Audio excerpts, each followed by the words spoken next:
Assalamualaikum warahmatullahi wabarakatuh. Perkenalkan, nama saya Is Aisyah Nurhayati dengan NPM 182151038. Saya dari Fakultas Keguruan dan Ilmu Pendidikan, Program Studi Pendidikan Matematika Universitas Siliwangi. Pada kesempatan ini, saya akan mempresentasikan sebuah proposal penelitian kualitatif untuk memenuhi salah satu tugas seminar pendidikan matematika di kelas A yang diampu oleh Pak Dedi Nurjamil, DRS MPD. Adapun proposal kualitatif ini berjudul Analisis Kemampuan Pemahaman Matematis ditinjau dari motivasi belajar peserta didik pada materi lingkaran. Selanjutnya, latar belakang masalah dari pembuatan proposal ini yaitu bahwa matematika memiliki banyak rumus dan teorema. Selain itu, pada proses pengerjaan suatu persoalan dalam matematika diharuskan untuk menggunakan pemikiran yang logis, supaya memperoleh hasil yang dapat dicerna oleh akal. Pengungkapan kalimat-kalimat dalam matematika pun menggunakan simbol-simbol tertentu.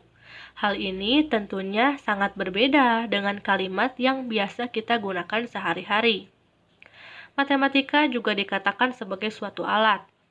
Mengapa demikian? Hal ini terjadi karena pada kenyataannya banyak sekali permasalahan-permasalahan dalam kehidupan sehari-hari yang dalam pemecahannya menggunakan konsep yang ada pada matematika. Matematika itu sangatlah penting untuk kehidupan bersosial, sehingga penting untuk dipelajari. Tetapi, berdasarkan fakta yang ada, orang yang memiliki minat untuk belajar matematika sangatlah minim.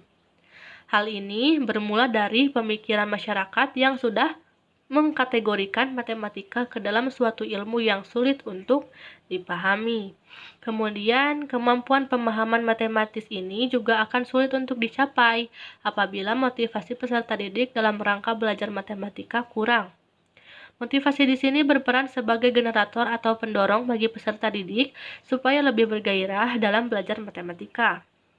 Dalam hal ini, diperlukan adanya pengecekan terkait kemampuan pemahaman matematis peserta didik di lapangan dengan memperhatikan faktor motivasi peserta didik. Oleh sebab itu, peneliti melakukan studi pendahuluan yang bertujuan untuk menganalisis kemampuan pemahaman matematis ditinjau dari motivasi belajar peserta didik. Hasil studi ini dapat dijadikan landasan untuk mengatasi rendahnya kemampuan pemahaman matematis siswa. Itu untuk latar belakang. Selanjutnya, ada rumusan masalah. Rumusan masalahnya adalah bagaimana analisis kemampuan pemahaman matematis siswa ditinjau dari motivasi belajar peserta didik pada materi lingkaran. Kemudian ada definisi operasional. Yang pertama, kemampuan pemahaman matematis.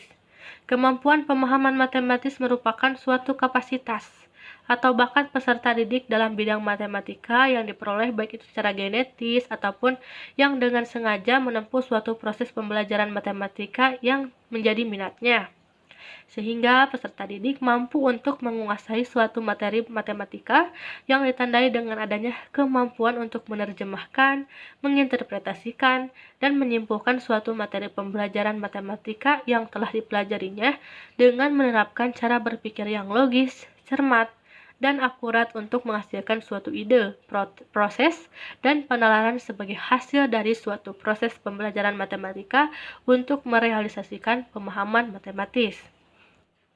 Yang kedua adalah motivasi belajar peserta didik.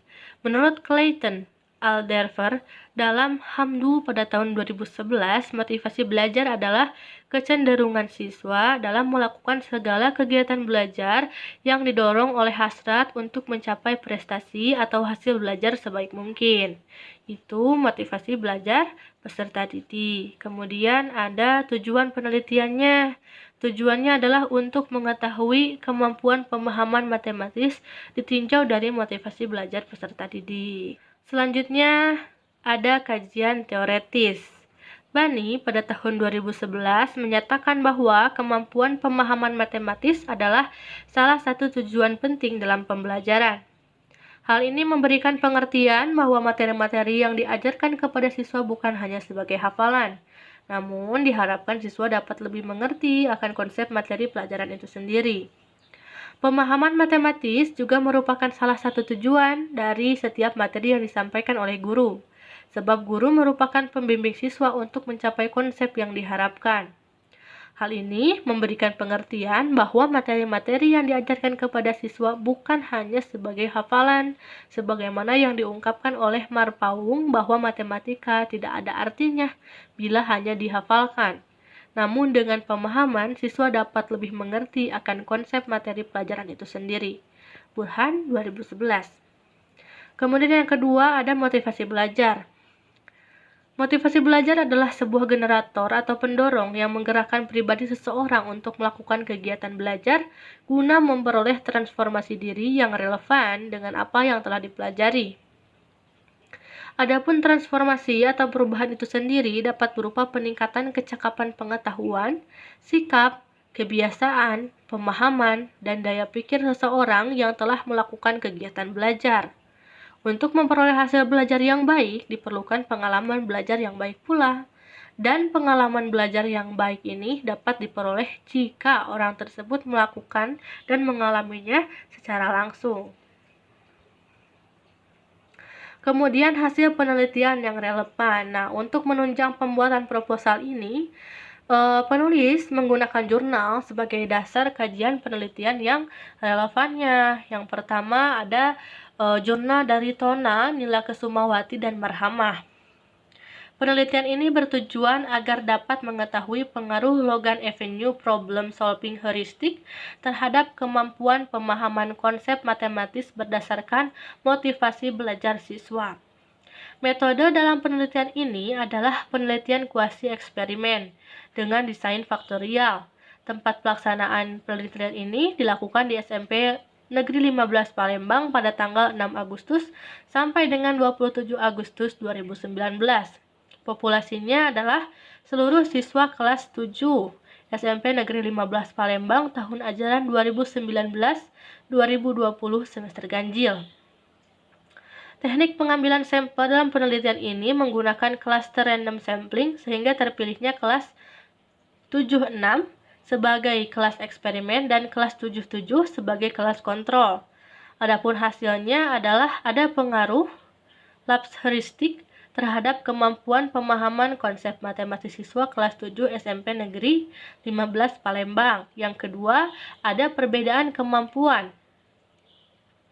pemahaman konsep matematis jika ditinjau dari motivasi belajar siswa kelas 7 SMP Negeri 15 Palembang, dan yang terakhir ada interaksi antara model pembelajaran dan motivasi belajar siswa terhadap kemampuan pemahaman konsep matematis siswa di kelas 7 SMP Negeri 15 Palembang. Kemudian yang kedua ada jurnal dari Yosi Ismawati, Yusuf Hartono, dan Destiniar. Penelitian ini bertujuan untuk mengetahui pemahaman konsep matematis ditinjau dari motivasi belajar siswa SMP Negeri 31 Palembang.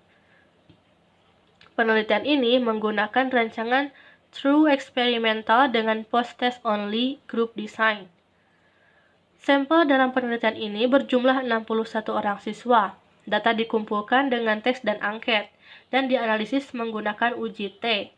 Hasil penelitian menunjukkan bahwa pemahaman konsep matematis siswa yang memiliki tingkat motivasi belajar tinggi lebih baik daripada siswa yang memiliki tingkat motivasi sedang atau rendah. Selanjutnya ada kerangka teoretis. Matematika merupakan ilmu yang sangat bermanfaat bagi kehidupan. Akan tetapi, mengacu pada realita yang ada, matematika masih menjadi momok yang menakutkan untuk sebagian besar peserta didik di Indonesia. Hal ini berdampak pada kurangnya motivasi belajar peserta didik untuk belajar matematika, sehingga kemampuan pemahaman matematisnya itu menjadi minim.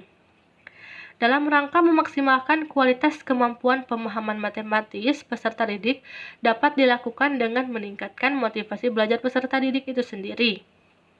Adapun yang dimaksud dengan motivasi belajar adalah suatu daya, dorongan, ataupun kekuatan yang menarik siswa untuk belajar, baik yang dipengaruhi oleh faktor internal maupun eksternal.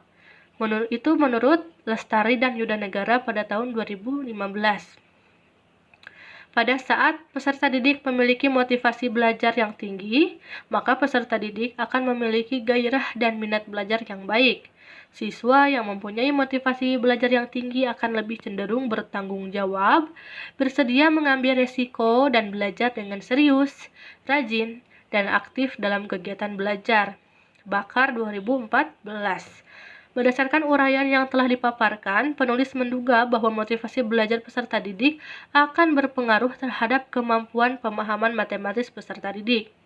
Sebab, jika seorang peserta didik memiliki motivasi belajar yang tinggi, maka keinginan peserta didik tersebut untuk mau belajar matematika menjadi lebih besar.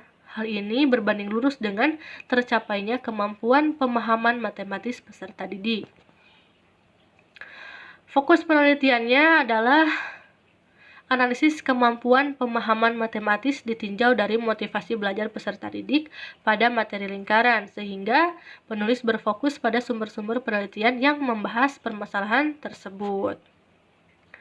Lalu metode penelitian yang digunakan yaitu dengan mendeskripsikan data yang peneliti peroleh sebagai hasil dari suatu penelitian. Dengan menggunakan metode ini, maka peneliti akan mendapatkan data secara utuh dan dapat dideskripsikan atau digambarkan dengan jelas, sehingga hasil penelitian ini benar-benar akan sesuai dengan kondisi di lapangan. Sumber data penelitiannya ada dua, ada data primer dan data sekunder. Data primer adalah data yang diperoleh dari sumber pertama melalui prosedur dan teknik pengambilan data yang dapat berupa interview, observasi, maupun penggunaan instrumen pengukuran yang khusus dirancang sesuai dengan tujuannya. Dan yang kedua, data sekunder, yaitu data yang diperoleh dari sumber tidak langsung yang biasanya berupa data dokumentasi dan arsip-arsip resmi. Kemudian ada teknik pengumpulan data. Teknik pengumpulan datanya ada dua, yaitu tes dan dokumentasi. Tes ini dapat berupa serentetan pertanyaan, lembar kerja atau sejenisnya yang dapat digunakan untuk mengukur pengetahuan, keterampilan, bakat, dan kemampuan dari subjek penelitian. Itu menurut Trianto pada tahun 2010. Dalam penelitian ini, tes dilakukan untuk memperoleh data kemampuan pemahaman matematis ditinjau dari motivasi belajar peserta didik pada materi lingkaran yang dapat dilihat pada jawaban tes peserta didik. Instrumen tes dalam penelitian ini adalah tes tertulis dengan bentuk uraian. Yang kedua ada dokumentasi. Dokumentasi merupakan catatan peristiwa yang sudah berlalu. Dokumentasi bisa berbentuk tulisan, gambar, atau karya-karya monumental. Itu menurut Ibrahim pada tahun 2015. Tujuan penggunaan metode ini yaitu untuk melengkapi hasil data yang telah diperoleh selama penelitian. Adapun alat bantu yang digunakan adalah alat tulis, kamera, laptop, serta handphone. Selanjutnya, instrumen penelitian. Instrumen tes yang digunakan untuk mengetahui analisis kemampuan pemahaman matematis ditinjau dari motivasi belajar peserta didik, yaitu ditampilkan di layar. Itu ada kisi-kisi instrumen tes dengan materi pokok lingkaran. Untuk lebih jelasnya, teman-teman bisa melihat di proposal. Kemudian, ada instrumen yang digunakan untuk mengukur tingkat motivasi belajar peserta didik yang menggunakan skala motivasi belajar. Instrumen ini berisikan sejumlah pertanyaan tentang motivasi belajar matematika. Skor motivasi belajar dihitung dengan menjumlahkan nilai individu dari semua item. Kategori pembobotan skor respons mengacu pada 5 poin skala Likert, yaitu sering sekali, sering, kadang-kadang, jarang, jarang sekali, dengan membubuhkan tanda checklist. Kemudian teknik analisis data. Teknik analisis datanya ada data reduction atau reduksi data, data display atau penyajian data, kemudian ada conclusion drawing atau verification, yaitu menarik kesimpulan. Yang pertama ada data reduction. Setelah peneliti memperoleh data dari lapangan, peneliti itu akan melakukan proses reduksi data yang berarti merangkum, memilih hal-hal pokok, memfokuskan pada hal-hal yang penting, dicari tema dan polanya, serta membuang yang tidak diperlukan. Setelah direduksi, maka peneliti akan menampilkan atau menyajikan data atau yang disebut sebagai data display agar memiliki visibilitas yang lebih jelas. Penyajian data yang dimaksud di sini dapat sesederhana tabel dengan format yang rapi, grafik, chart, piktogram, dan sejenisnya. Melalui penyajian data tersebut, maka data terorganisasikan, tersusun dalam pola hubungan, sehingga semakin mudah untuk dipahami. Langkah ketiga dalam analisis data kualitatif menurut Miles dan Hubbard adalah penarikan kesimpulan dan verifikasi. Kesimpulan awal yang dikemukakan sifatnya masih sementara dan akan berubah bila ditemukan bukti-bukti yang kuat yang mendukung tahap pengumpulan data berikutnya. Tetapi apabila bukti yang valid dan konsisten saat peneliti kembali ke lapangan mengumpulkan data, maka kesimpulan yang dikemukakan merupakan kesimpulan yang kredibel. Itu untuk teknik analisis data. Adapun waktu dan tempat penelitiannya dilakukan selama 10 hari. Kemudian penelitiannya itu dimulai pada hari Sabtu, tanggal 29 Mei 2021 dan dilakukan di Kecamatan Panumbangan, Kabupaten Ciamis, Jawa Barat. Sekian presentasi dari saya. Terima kasih. Wassalamualaikum warahmatullahi wabarakatuh.